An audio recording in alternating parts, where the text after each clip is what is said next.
Yeah, the one thing that I liked about the 2.0 compared to the previous model was just I mean, head shape was a little different. A longer face design, I felt like it was easier to square the face up and impact. Sometimes with the last one, I sort of left it a little bit open, that the toe didn't catch up to the heel, so I'd leave a few to the right, combination of swing and probably a little bit of the club. But this one, I like as well that it's a bigger head size. Like I guess guys in my generation have been used to, a 460cc head, and yeah, I mean, as soon as I just put it down, I remember the first time I hit this one at the commercial shoot in LA last September, and it came and it actually got damaged in transit, and there's a chip on the top of it, and I said, no, I don't want another one, this one's perfect.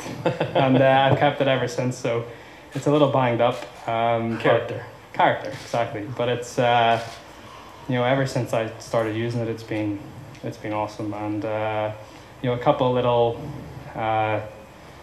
structural redesigns, which you can probably talk a little bit more than I can, but it's just made everything a lot more stable, and just produced a really, really good driver. I have it 8.5 in neutral, so which is good as well, because I've always been used to playing a driver at around that loft, and I felt with the previous one was very low spin, so I had to put it up to like 10.5, and I just wasn't used to looking down at a club that I could see so much of the club face. So to be able to see a straighter face and sort of set it up where I want it, it's been great.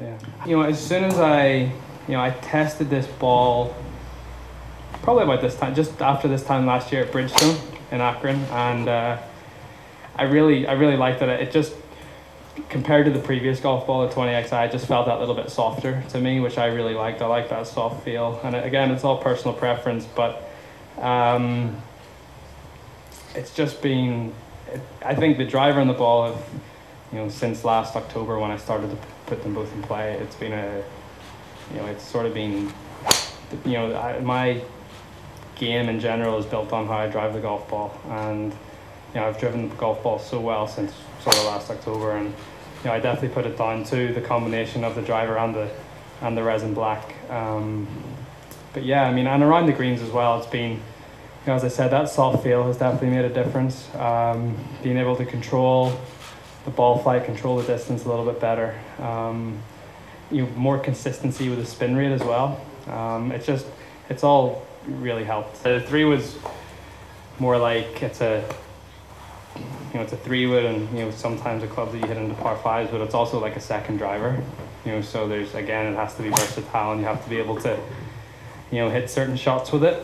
And I always think 3-woods and fairway woods are quite very individual clubs. You see guys on tour that'll have a 3-wood in their bag for they get comfortable with one and they have it in their bag for 6-7 years.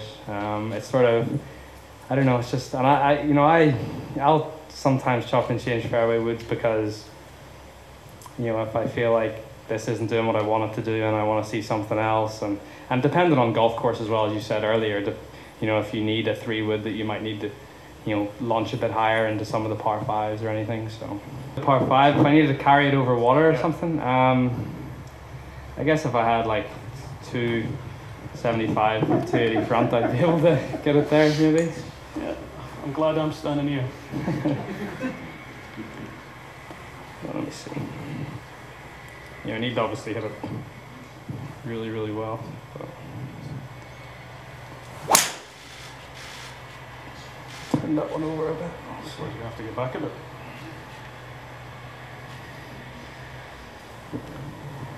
Bro, carry 280. 310 total. 310 total. Everybody would love to have that for a driver, I'm sure, in this room. So that's why I say it's like a second driver. Wow. Yeah, 5-wood is I think a 5-wood has to be a pretty versatile club. I think fairway woods in general have to be pretty versatile. You have to, they have to be good off the tee. They have to be good off the deck. They sort of, as well, they slide through the rough a little bit easier than irons as well. So you can play some different shots out of the rough. But yeah, it's this 5 of mine goes maybe full out max to 55, 260, and I want to be able to try and I want to be able to hit it low. I want to be able to fly it, hit it high, hit it both ways, left to right, right to left, and it does everything. It has to be good off the tee. It has to if you're going into a par 5, you need to land it soft. It needs to you need it to be able to do that. So, and then there's obviously a process that you go through in fitting that allows you to do that. You have to get the right launch conditions first. You have to get a club that feels good to you. But the launch conditions that you're happy with, it's got enough spin, launches at the right height. And it's basically it's doing what you want it to do in the air. So, but I've been really comfortable with the fairway woods for the last 18 months, and they've helped me hit some pretty good shots. Yeah, 2-iron. Probably going to take out the 5 wood. Yeah. I just think it's it's a sort of club that carries 240 and runs out to maybe 260, 270 on the links ground. So, it works well, especially off the tee. If you're just trying to put it in play, it's definitely a good club. But and 3-iron, what I've done this year in my setup was for most of the year was play 4 wedges and actually take the 3-iron out. And my first iron was a 4, but I think having the long irons in the next couple of weeks is going to be a good option for the maybe going into the par 5s with second shots, and you're going to have more options off the tee as well. So yeah, but I felt for the most part, especially on the PJ Tour, I'm going to hit more wedges than I am going to hit 3-irons. So I put an extra wedge in the bag just to again try and make it a little easier for myself. For irons, I've always played a traditional blade sort of club, so I always like a traditional look. But yeah, testing the irons at the oven, as we were saying back in October, I guess what you're looking for in an iron is just obviously again you want to get the lie right, the loft right, and everything like that. But I think one of the big things for top players is the way the sole sort of gets through the turf. And again, Mike Taylor is, he's really helpful with that. And you can I've always liked the thin sole, so it gets through the turf quite quickly. Some guys like a little bit of a wider sole, so it feels like it slides through the grass. I like to sort of trap the ball a little bit, so that's why I have quite a sharp leading edge and quite a thin sole here. But again, just no stones left unturned, I guess, and that's why I'm not a guy that struggles with distance, so I like to see a little bit of spin on my iron shots. So I like to see it sort of coming out quite penetrating. Some guys like to have like a high launch and low spin to get the most out of it, but I like to sort of see it going the other way. So and I do hit the ball fairly high, but it sort of the way it reaches its apex might be a little different to some of the other guys. But again, you want irons that, especially if you're a top player, you want them to be, the workability to be there. You want to be able to hit them low, hit them high, obviously shape them any way you want. So, that's why, having a bladed iron for myself is so important, because I feel like I can work the ball either way. I can hit it a little lower, which I'll probably need the next couple of weeks.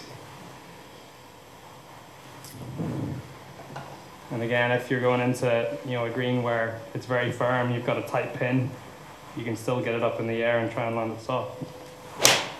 Yeah, and one thing that people don't realize as well, that whatever setup position you're in, the lie angle of the club's going to be a little different at impact. Whether you come in and you get your hands quite low at impact, I actually raise my hands up. So even though I'm a pretty short guy, 5'9", I have my clubs 1 degree upright, just because my hands are up at impact. Just so it obviously, because if I had them here, that club would probably, but I sort of raise my hands up a little bit, which gets the sole, going through the ground, the right way. So, yeah, I guess with wedges, I've always been a guy that likes not much bounce, so that the club sort of, at quite a sharp leading edge, and and that's sort of what I have here with most of my wedges actually. But yeah, I mean, I like the ball, especially with a wedge shot. I like the ball coming out quite low and with quite a lot of spin, because I feel like the lower that you can keep the trajectory, the easier it is to control the distance. And so preparing for Hoylake, some of the wedge shots that you'll be hitting, what are some of the things that you and Michael have been looking at as you were out at the course the last couple of days? Yeah, I mean, I think just with links golf in general, especially if the wind gets up, it's all about controlling your ball flight. And working on a few things with the swing, but also with wedge setup and some different wedges and what we can really do. And I don't really like to hit a wedge more than maybe 80-85%. So just been working on a lot of half shots, a lot of shots where I'm trying to control everything with my body more than my hands and arms. And I mean, at Hoylake, there's not really, I wouldn't say there's that many wedge shots. There's 4 par 5s, but if you're driving the ball well, you should be able to hit those in 2. And there's going to be a lot of holes where you're laying back quite a bit, so you're not really going to hit many wedges. You're going to hit a few wedges, but then I can use these shots that I've been trying to hit in practice the last few weeks. Still 2 majors left this year, one coming up very soon. So try and get myself into contention for that, and pushing hard to win a 3rd major.